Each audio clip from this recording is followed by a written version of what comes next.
Olá, eu sou a Joenice Souza, e eu vou falar um pouco para você hoje como que é esse movimento de despertar, acordar e agir para essa vida empreendedora que você tem tanto desejo de ter êxito, ter sucesso e de ser ainda mais realizada se você já é, ou de se tornar realizada, principalmente quando a gente já descobre o que eu faço de melhor e que eu agrego valor na vida de outras pessoas.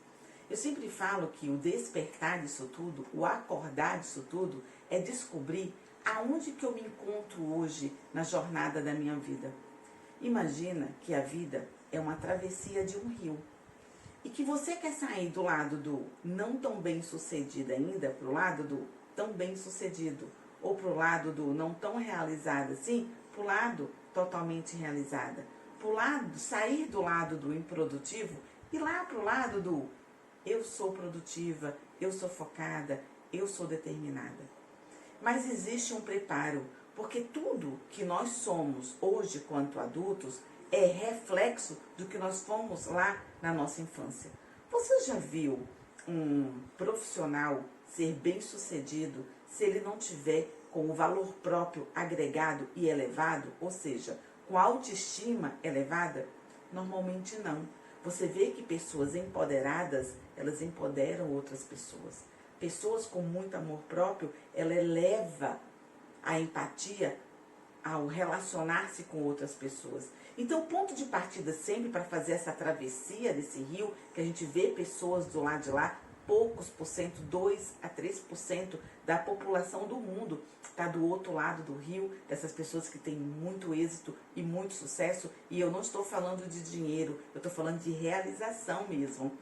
E aí a gente começa a querer ir para o lado de lá, mas a gente acha que vai ser num passo de mágica, que eu compro um bote, que eu compro uma boia e que eu pulo para o lado de lá.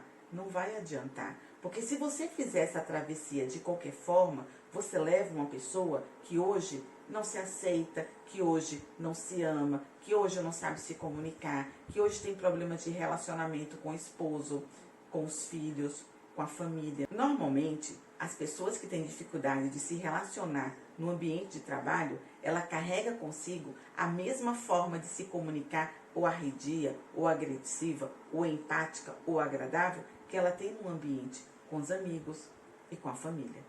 Então, entender como que tá essas emoções hoje, como você lida com elas, é o ponto de partida para você acordar e falar, opa, agora eu já sei. Imagina que hoje eu te entregasse uma chave e falasse assim, com essa chave você atravessa o rio. Então, Jô, o que é preciso? A primeira coisa que você precisa é descobrir o seu estado atual. Quem é você hoje? O que está realmente te movendo e o que está te impedindo?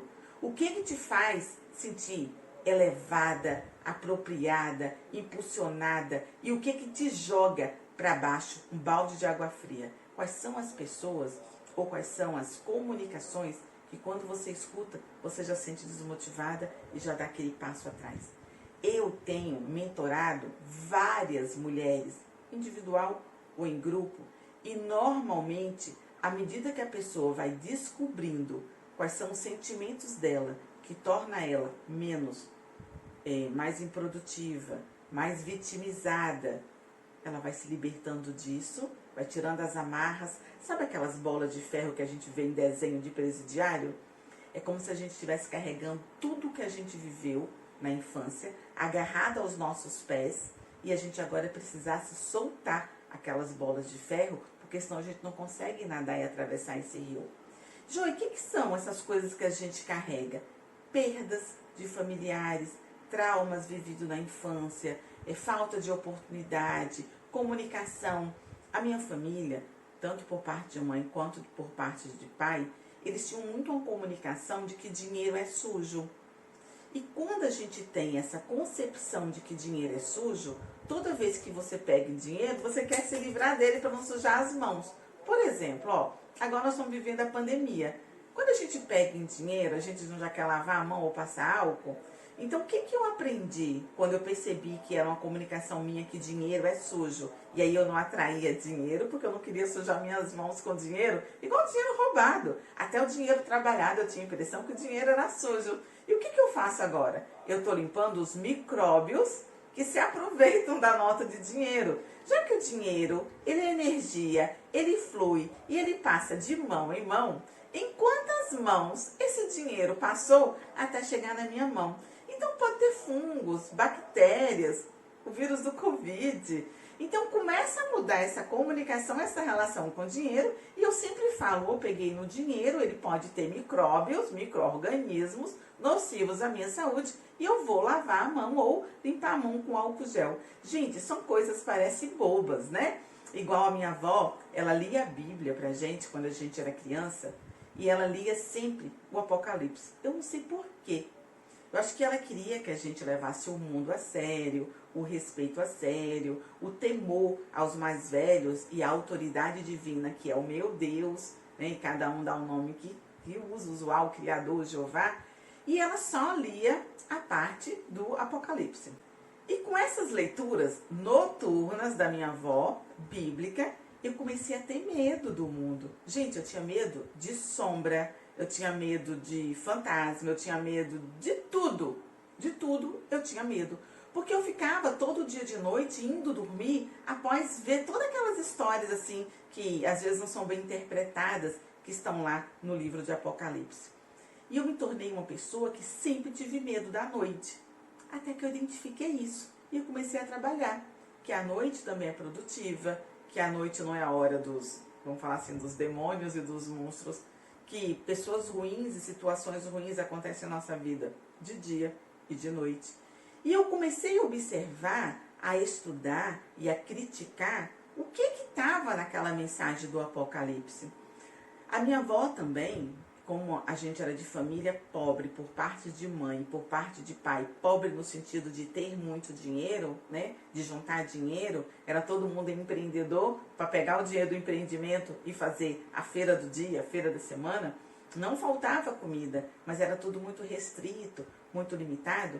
Então, as duas famílias, materna e paterna, tinham um pensamento, uma comunicação que rico era arrogante, que rico era prepotente. Então, à medida que eu fui me tornando bem-sucedida com meu esposo, eu comecei a ter vergonha de mostrar tudo aquilo que eu tinha. Eu comecei a me intimidar. Eu tinha vergonha de chegar na casa dos meus pais com um carro novo, que eu trabalhei lá exercendo a minha engenharia 12, 15 horas por dia.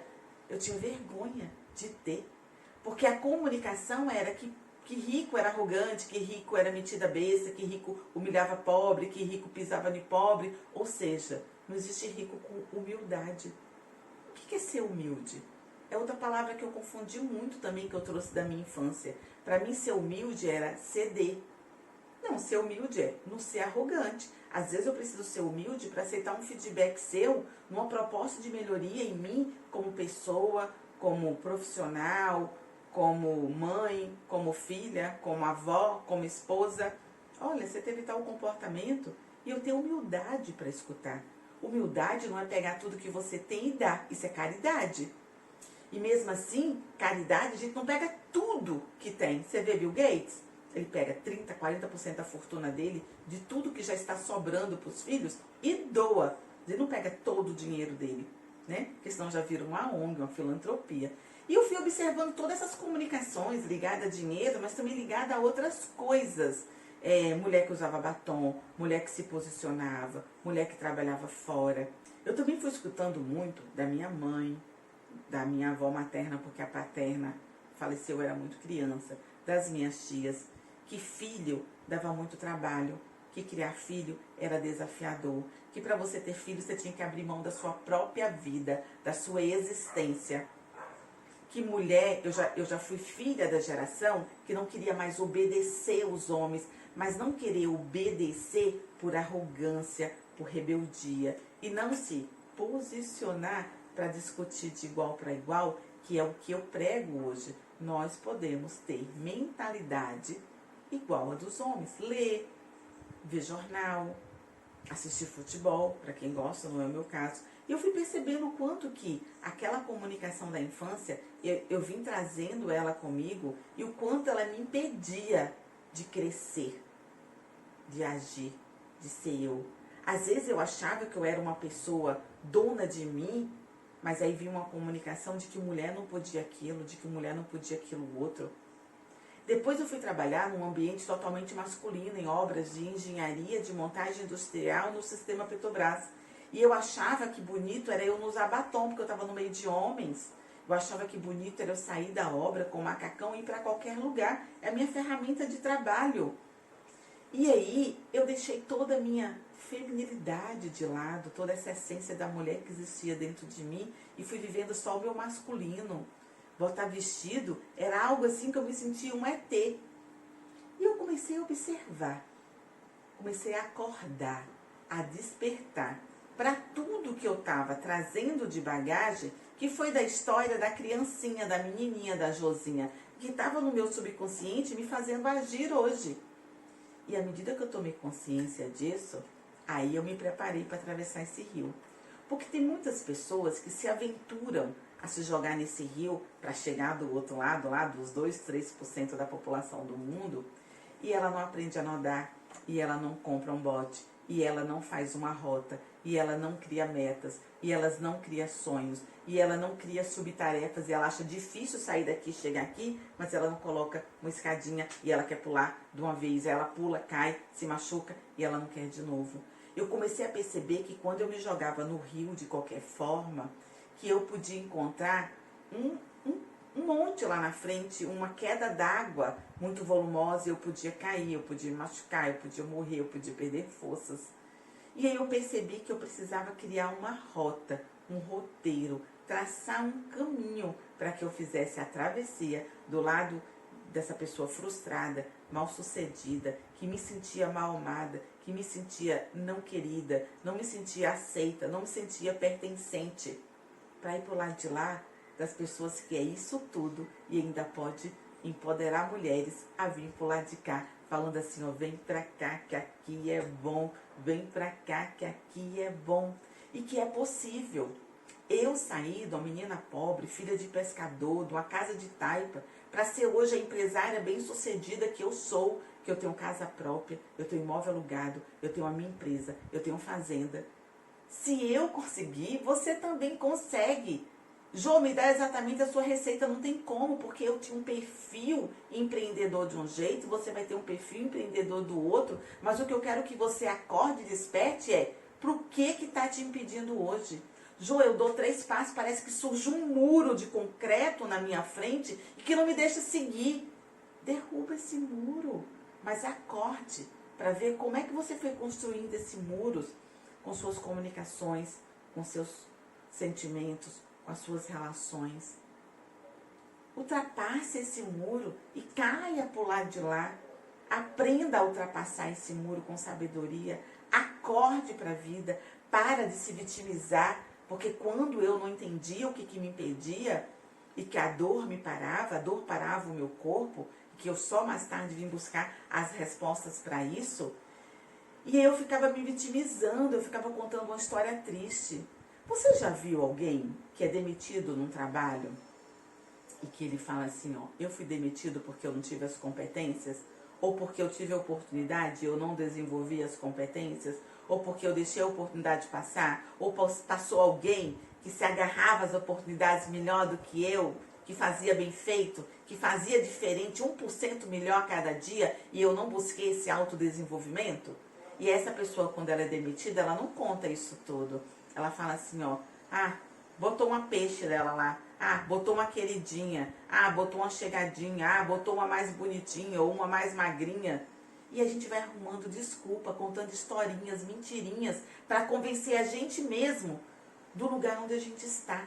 Em vez da gente despertar e acordar para ver o que falta. Sabe aquelas varas olímpicas que me faz dar um pulo?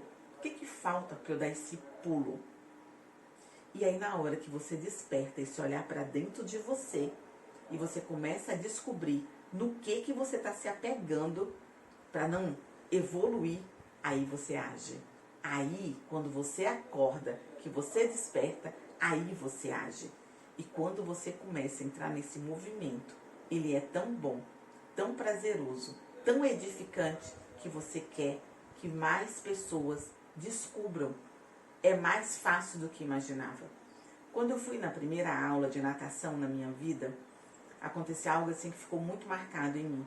Enquanto eu estava ali segurando na borda e pegando tampinhas de garrafas coloridas no fundo da piscina, que a primeira coisa que o professor fazia é: aprenda a abrir o olho e achar algo lá dentro da água. Abrir os olhos, né? Despertar. Mas enquanto a gente ainda tinha medo de fazer isso solto, segurava na borda e ia. Eu vi uma pessoa com as duas mãos na borda, apenas aprendendo a abrir o olho, porque ela não conseguia ainda ir lá no fundo buscar a tampinha, e ela quase morria afogada em pé. Ela não se permitia evoluir. O medo bloqueava, travava ela. A tal ponto que o professor teve que literalmente erguer a cabeça dela, porque com os dois pés no chão, as duas mãos na borda, ela não conseguiu fazer isso, ó. E aí eu te pergunto, quantas vezes na sua vida você tá assim e não se permite fazer isso para enxergar o novo, para enxergar um caminho à frente? É esse acordar mesmo, é esse despertar que você está precisando fazer agora. Porque sempre a gente pode evoluir mais. Se você tiver interesse de aprender um pouco mais sobre você, sobre o seu estado atual, sobre os seus valores e como fazer para se tornar uma mulher em ação empreendedora, tem um link aqui nesse vídeo, logo embaixo na descrição do vídeo do YouTube, vai ter um link onde você clica e você faz um mini curso com 3 aulas minhas, onde você vai fazer uma rota que é um pedacinho do que é a mentoria comigo. Então, se você se interessou, se você gostou, clica, vai lá e assiste o mini curso, mas não se esquece de compartilhar com outras mulheres, contribuir na vida de outras pessoas e, acima de tudo, deixar o seu comentário, porque eu cresço, eu melhoro e trago mais para você à medida que eu vou descobrindo o que você está achando disso tudo. Segue comigo.